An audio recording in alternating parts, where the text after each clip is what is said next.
Yeah. What's going on in the world today? People fighting, feuding, looting. It's okay. Let it go. Let it flow. Let the good times roll. Tell 'em, Mikey. It ain't nothing but gaming. Mad Mikey Gaming.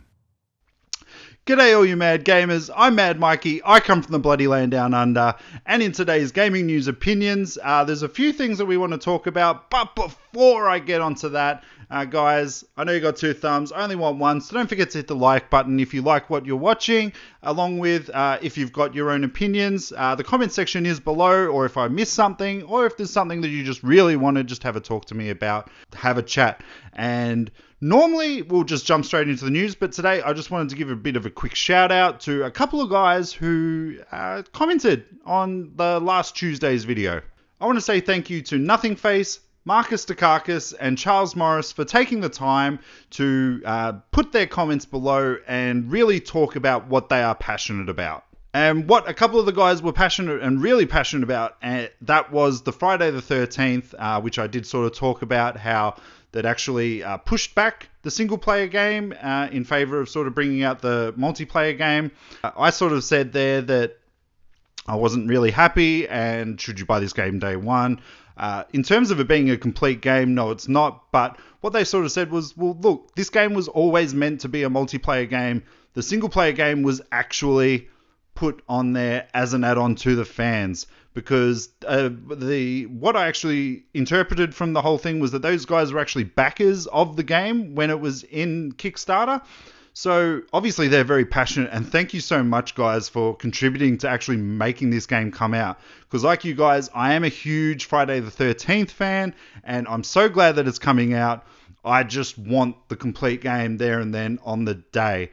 Was originally, as I said, going to be multiplayer, but the single player is just being pushed a bit back, and it was really good. I had a really good time talking with all of you guys about your thoughts and opinions of it all. So thank you so much for taking the time to type down there and just have a decent sort of civil chat about the whole thing. So thank you guys. And on to today's gaming news. In the first bit of news, Night Trap, which a couple of you young'uns might not know that much about. It's the 25th anniversary of this game. Now, this game was actually a full FMV game. Now, if you don't know what FMV stands for, full motion video game. So it was actually all recorded in video, and they acted out accordingly to how you were actually playing the game. So back then, the technology was really, really up there with a lot of things. It did spark a lot of controversy back in those days. The fact that it was really sort of like a B/C grade horror movie where there was a lot of girls. They were having a sort of girls' night at a friend's house, and there were intruders coming into the house. I can't remember if they were vampires or something like that. That might be a bit of a spoiler. I can't really remember what it was. I was too young at that age to be playing those kinds of games. It actually got taken off the shelves back in those days, and they weren't allowed to sell it for quite a while because of that. Because basically what you do is you're controlling like a video, and you're setting traps for all these women. So I think you're actually the bad guy, to be honest. But in light of this is a really cool news. This is a really good nostalgia kickback.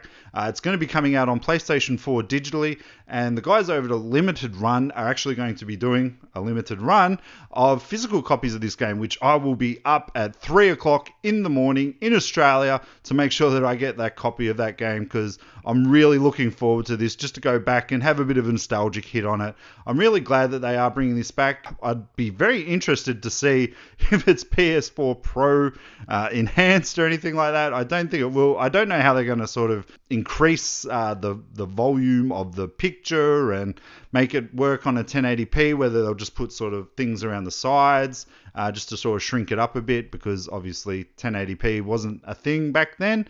Widescreen may have been, I'm not 100% sure, but I'm definitely really looking forward to this game. Are you guys going to be looking forward to this game? A bit of a nostalgic hit? I am. I'm pumped for this game, honestly, guys. And moving on to the next bit, PlayStation 4 has come out and announced what its games for May are going to be, and you're going to be getting Alien Nation and Tales of the Borderland on the PlayStation 4. I won't go too much in, well, no, I won't even go into what is on PlayStation 3 and Vita at the moment, because yeah, they didn't look like they were anything good. But I've heard that Alienation is a really good game. I believe it's actually a twin-stick shooter. It's a very addictive game from what I've read. So that sounds really cool. But the diamond in the rough in this is Tales from the Borderland from Telltale. Now, I've actually played through this game, and I really enjoyed this game. And it's humor. It's Telltale humor, but in the Borderlands world. So it's just compounded on top of each other, making it a really awesome game. Once I sort of started playing it, I played episode 1 because I did actually buy it, the season pass, but obviously had to wait for all the episodes to come out. And it just got to the point where sort of Telltale were doing that, and I was just like, I just want this whole game. I want the whole game to come out. So I didn't play it until everything came out, and I just full on just trudged right through it, and it is an amazing game. So if you haven't got this game yet, definitely get it for free over on PlayStation 4. And thank you, Sony, for bringing that game to us all. And just in the last bit of news today, guys, Resident Evil 7's free DLC, Not a Hero, has actually been delayed, which is a good thing, I suppose.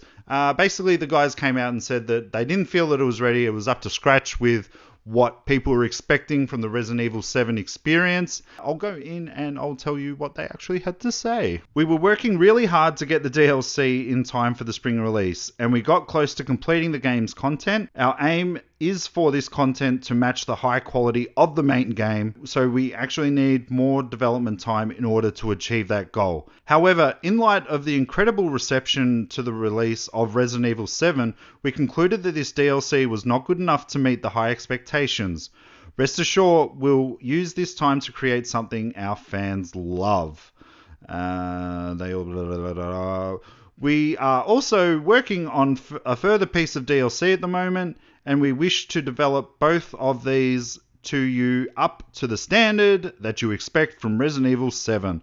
I hope you can understand the decision to keep you waiting and ask for your continued support of Resident Evil 7. Now, this is good news. I wish a lot of developers would do this. Obviously, they've got the main game out at the moment, so their big cash cow is out there. But the fact that they're taking their time with free DLC, that's just... I'm really rapt about this. And if you guys don't know what this Not a Hero DLC is, basically brings in the character Chris Redfield, who's a long-time serving Resident Evil character. They've actually just given a trailer for the new animated movie that they're bringing out with Chris and Leon. I think there's supposed to bridge a gap between Resident Evil 6 and Resident Evil 7 in that. So maybe the end of that movie will show off why Chris is sort of heading to this sweet home Louisiana kind of area, and explain why he's sort of wearing an umbrella sort of outfit. Potential spoilers. But yeah, this is really great. Developers need to do this more.